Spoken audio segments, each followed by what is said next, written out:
think, however, that it has the get-up-and-go of Jabba the Hutt.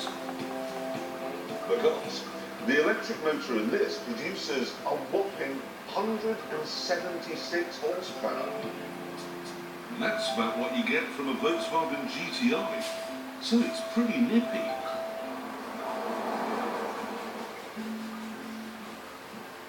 The only problem is that after just 6 miles, the batteries will be flat. So you'll need to plug your car into the mains and sit about eating a chocolate shoe for 2 hours until they're charged up again.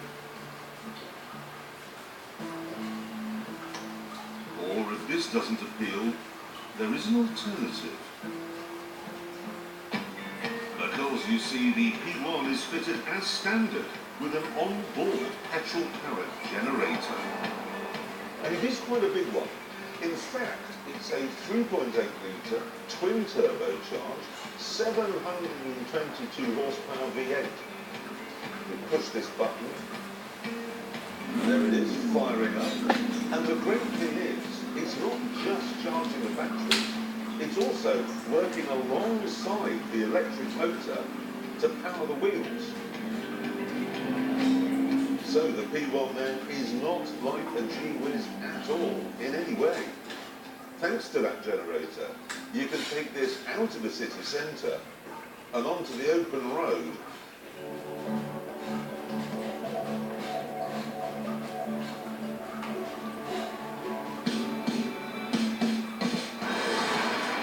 And that's another reason I've come to Belgium. Because there are so many roads to choose from. Belgium has 3 times as many roads and 50% more cars per square mile than we do in Britain. And the stats from this remarkable country just keep on coming. There are so many miles of street-lit motorway here that Belgium is officially the brightest country on earth. It's a little known fact that Buzz Aldrin's first words when he set foot on the moon were, "Good God, you can see Belgium from up here."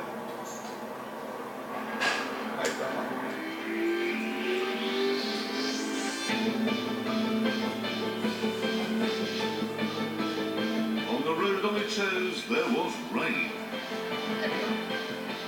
There was sunshine. There were clear stretches. And there were traffic jams. And the Mclaren was quiet and comfortable through it all.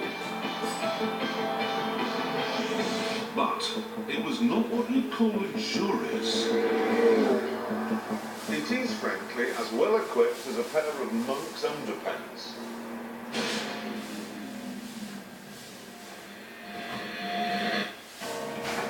And that's because, like the Alpha we saw earlier, this car was designed to be as fat as Iggy Pop. Inside there's no glove box and no carpets. The glass is just 3.5 millimeters thick, 1.5 millimeters thinner than the glass in normal cars, except in the back windows, where there's no glass at all. No lacquer is added to the carbon fibre trim to save 1.5 kilograms. The whole chassis weighs less than James May. The trimmings are titanium and the body is made from just 5 panels, which means less glue and fewer bolts are needed to hold it all together. All of this means that despite the bank of batteries and the fact it has 2 engines, this car weighs less than a Vauxhall Astra. That, of course, makes it economical. And fast. Really fast. Mind-blowingly fast.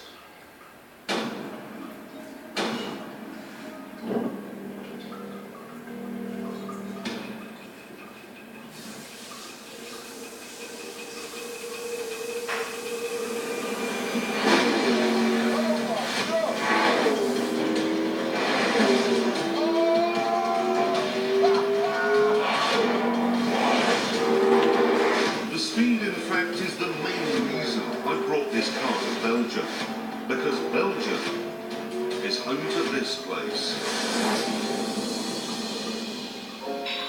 Spa, the the longest, wildest racetrack on the F1 calendar. And they made something go this far! Okay, let me just slow it down while I explain what's going on here. The electric motor and the big V8 generator are working together so that I have at my disposal 903 brake horsepower.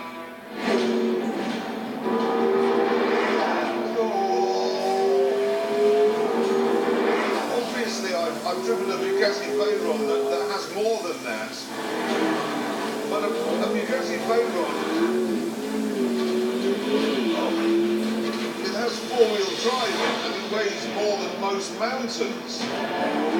This is rear-wheel drive, and the only significant weight comes from the air passing over the body. Right, oh, rude. Flat in a Formula One car, not flat in this. Oh, they should have called this the Widowmaker. The throttle is a hyperspace button. Step on it, and you're gone.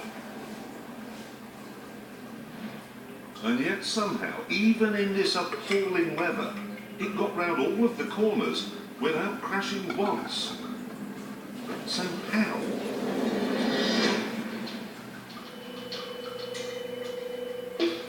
Well, that's partly because it's made of stuff from the future.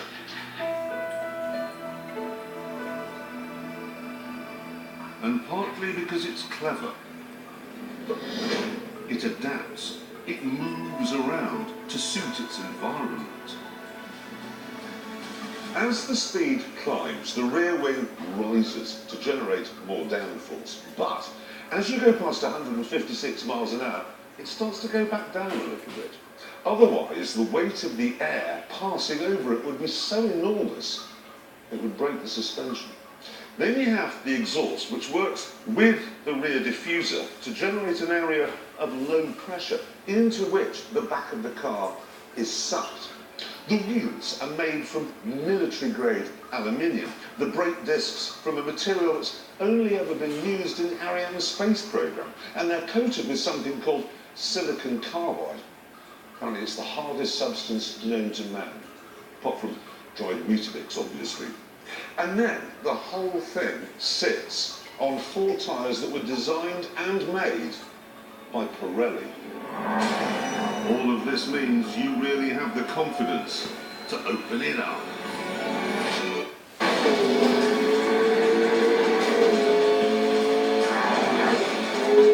This thing goes from 0 to 160 miles an hour faster than a Golf. Goes from 0 to 60. 130, 140, 150, 160, 170, 180, 190. Bloody hell, fire! And as you purple round in a puddle of your own feces, gurning like an infant, the car is working on ways of going even faster.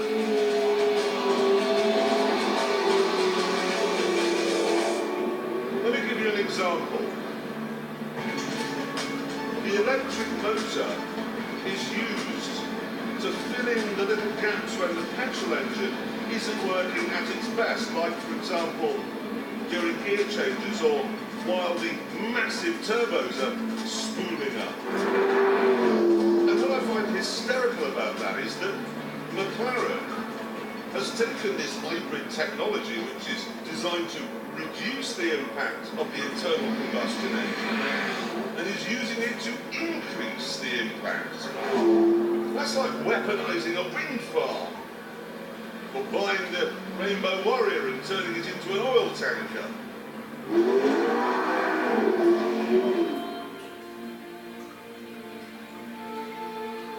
For years, cars have all been basically the same, but this really isn't. It's a game changer, a genuinely new chapter in the history of motoring. In a town it's as eco-friendly as a health food shop. On a motorway it's comfortable and produces no more carbon dioxide than a family saloon. And on a track, it can rip a hole through time. And it's all been achieved using something that's been around for centuries. Brilliant British engineering.